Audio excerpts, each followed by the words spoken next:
Ilang tula pa ba ang isusulat ko para sa'yo?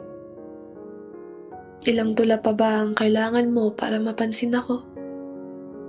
Para mapansin mo ang pagmamahal kong matagal ko nang sinasabi sa'yo. Ilang tula na ang nabigay ko, ngunit hindi yun naging sapat upang mapansin mo ako. Ilan pa ba? O talagang sa'yo ay wala lang akong halaga? Ilang salita na ang nasulat? Ilang tinta na ang kumalat? Ilang mahal kita na ang nasabi ng pasikreto? Ilang luha na rin ang nailabas ng dahil lang sa'yo? Isa, dalawa, tatlo. Nakabilang na ako ng hanggang 3,000, ngunit hanggang ngayon ay umaasa pa rin ako. Ngunit alam ko rin naman wala talaga akong pag-asa sa'yo dahil hindi mo gusto ang mga tulang sinusulat ko. Mahilig ka naman sa mga tula, mahilig kang magbasa ng mga istorya, mahilig ka rin magsulat at gumawa. Mahal na mahal mo ang paggawa ng mga tula, ngunit bakit ang mahalin ako ay hindi mo magawa? Mahirap pa talaga akong makita?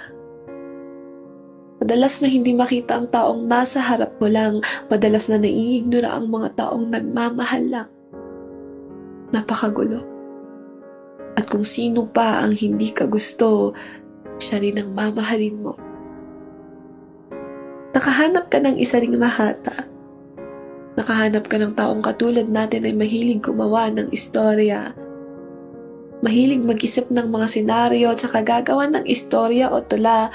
Pareho lang naman kami. Pareho ng estilo at gawin, ngunit nalamangan niya ako dyan sa puso mo. Dahil siya lang ang nakikita mo. At katulad ko ay hindi ka rin niya makita kahit na nasa harap ka lang niya. Hindi ka niya makita dahil sa iba nakatuon ang kanyang mga mata. Balita ko pa ay naging katulad kita.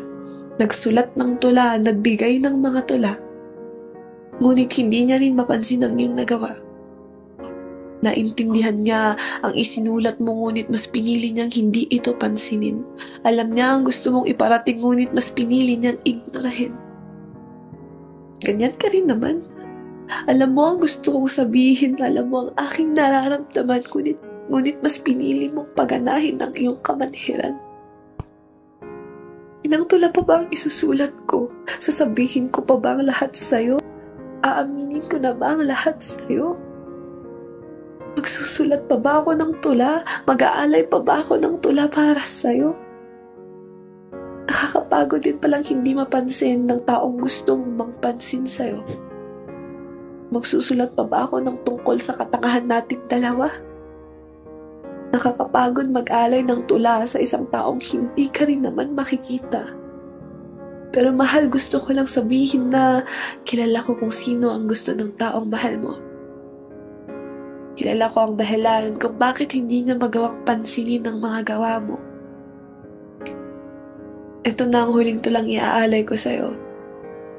Ang huling tulang isusulat ko tungkol sa'yo dahil pagod na ako. Sawa na akong maghabol sa'yo. Hahayaan na kitang maghabol sa taong mahal mo. Sa taong mahal mo na ako ang gusto.